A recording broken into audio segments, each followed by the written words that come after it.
Bonjour et bienvenue dans votre journal du soir. Aujourd'hui, Nathalie, nous sommes en direct. Merci beaucoup. Donc aujourd'hui, nous vous proposons une édition spéciale sur l'éruption du Piton de la Fournaise en direct de la salle de documentation de la Cité du Volcan. L'éruption a débuté hier et malheureusement a causé 2 disparus. Leur portrait maintenant. Les 2 disparus ne sont pas des inconnus. Vous aviez pu les voir dans le documentaire Au cœur de la Cité du Volcan. Il y a quelques années, on a fait un reportage sur la Cité du Volcan, ça nous a beaucoup plu.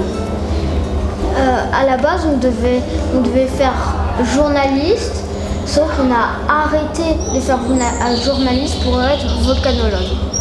Ils sont alors devenus les apprentis de l'illustre professeur Lichtenstein. Passionnés, ils se sont vite spécialisés. Notre spécialité, c'est d'aller chercher les cristaux et les minéraux. Ce qu'on préfère, c'est aller sur le terrain pour prendre les cristaux. Une passion dévorante pour les cristaux qui a poussé les 2 scientifiques dans les zones les plus dangereuses des volcans du monde entier. Le professeur Lichtenstein souligne le courage de ses collaborateurs qui ont toujours bravé le danger au péril de leur vie. Le jour de leur disparition, il était à leur côté. L'objectif d'aujourd'hui, c'est d'aller tout là-haut pour... comme ça on pourrait aller prendre les échantillons de lave. J'étais partie avec eux pour rechercher des minéraux sur le volcan. Puis j'ai entendu leurs cris. Je suis vite revenue à la cité pour avertir les secours. Le professeur espère retrouver ses collaborateurs vivants, même s'il est conscient des risques énormes. Vous pouvez mourir, tout simplement. Mais peut-être qu'il y avait une crevasse dans le volcan, ils auraient pu se rattraper et escalader cette crevasse. Nous espérons que les recherches permettront de retrouver les 2 scientifiques sains et saufs. Non mais c'est pas possible, j'ai jamais de raison dans c'est cette vous qui est pas situation. possible. Je vais vous virer un jour. Donc, toutes les équipes de recherche restent mobilisées dans ce but. Une occasion pour vous rappeler que les volcans peuvent être très dangereux et qu'il faut respecter certaines règles de sécurité. Depuis des millénaires, les volcans fascinent les hommes autant qu'ils leur font peur. Si les volcans peuvent apporter fertilité des sols et richesse, ils peuvent aussi se faire menaçants et leurs colères sont parfois destructrices. À La Réunion, où le Piton de la Fournaise entre régulièrement en éruption, les risques sont bien présents. Les risques ils sont multiples. Premièrement, si vous êtes, comme je disais tout à l'heure, sur le site de l'éruption, eh ben, vous pouvez vous trouver sur le chemin, le cheminement de la découlée de lave. Donc vous pouvez avoir un risque que les découlées de lave viennent vers vous. Mais l'autre risque global à La Réunion, c'est ce qu'on appelle les éruptions hors enclos. Vous avez l'enclos Fouquet à La Réunion, qui, on a la chance, va canaliser les coulées de lave d'une façon générale. Mais de temps en temps, c'est arrivé en 1977 à l'église de Piton-Sainte-Rose, ou à Piton-Sainte-Rose plus précisément, et en 1986, les éruptions ont lieu en dehors de l'enclos et donc peuvent détruire des habitations. Pour prévenir les risques, des mesures sont effectuées tous les jours par les scientifiques qui surveillent le volcan. En fait, il y a l'observatoire volcanologique du Piton de la Fournaise, où travaillent les scientifiques, et ils ont mis plein d'instruments sur l'ensemble du volcan. Et grâce à ces instruments, et grâce à différents modèles, ils peuvent savoir quand ça va avoir lieu une éruption. Et grâce à ça, ils transmettent ces informations-là à la préfecture, et c'est la préfecture qui décide de déclencher le plan de sécurité associé aux éruptions. Un plan de sécurité qui se traduit par différents niveaux d'alerte. Il y a plusieurs niveaux d'alerte. Chaque année, ils sont améliorés.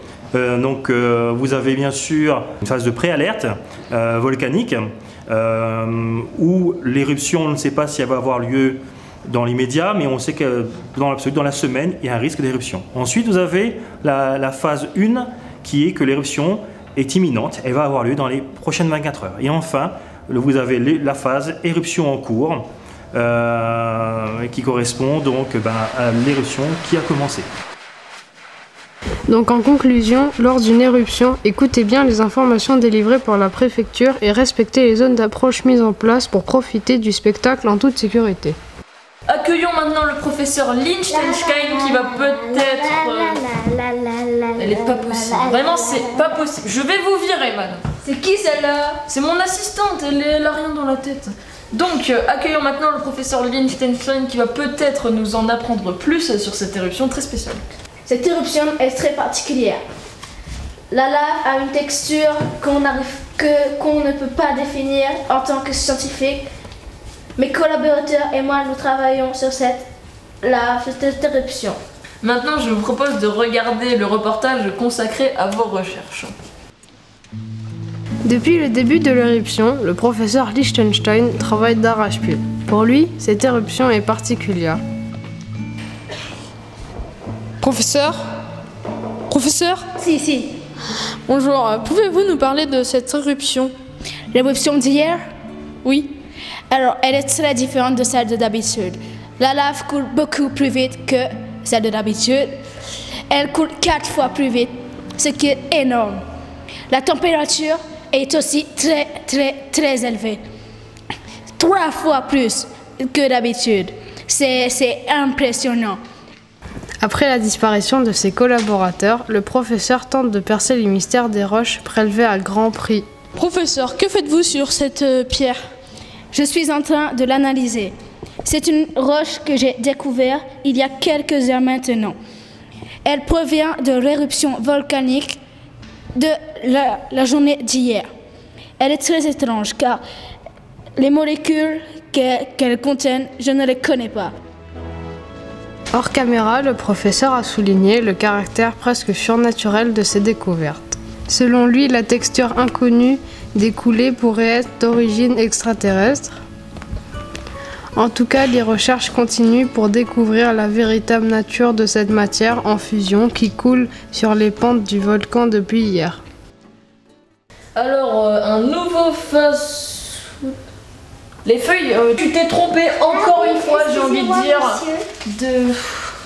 C'est pas possible ça.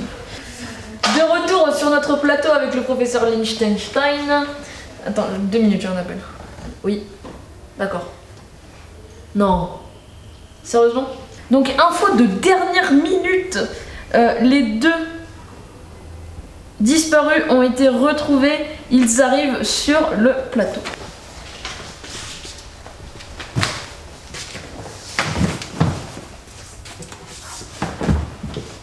Bien, bonjour.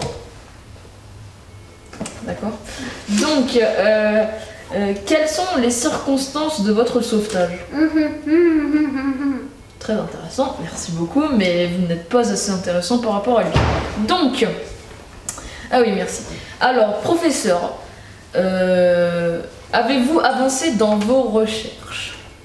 Moi et mes scientifiques, nous avons avancé dans nos recherches.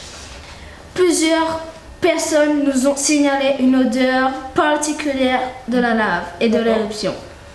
Nous cherchons d'arrache-pied cette odeur, mais nous n'avons pas le matériel scientifique pour la reconnaître.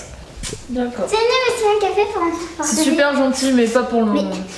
Mais ça sent bizarre ici. Ça sent le caramel. Mais n'importe quoi, du caramel. Mais si, c'est du caramel. Pas faux. Ça, je sens aussi. Mais non! Oui, effectivement. Du caramel? Oui. Sentez-moi ça. Mais si, du caramel! Je suis un débile. Ça, je pense qu'on l'avait compris. Nous clôturons ce journal sur des informations super cool. Donc, déjà, les 2 disparus ont été retrouvés, c'est incroyable. Et la lave de cette éruption est en caramel. Ce n'est pas une blague, hein, ne prenez pas ça à la légère, c'est sérieux. Donc, bonne soirée à vous, bonne nuit et à demain soir.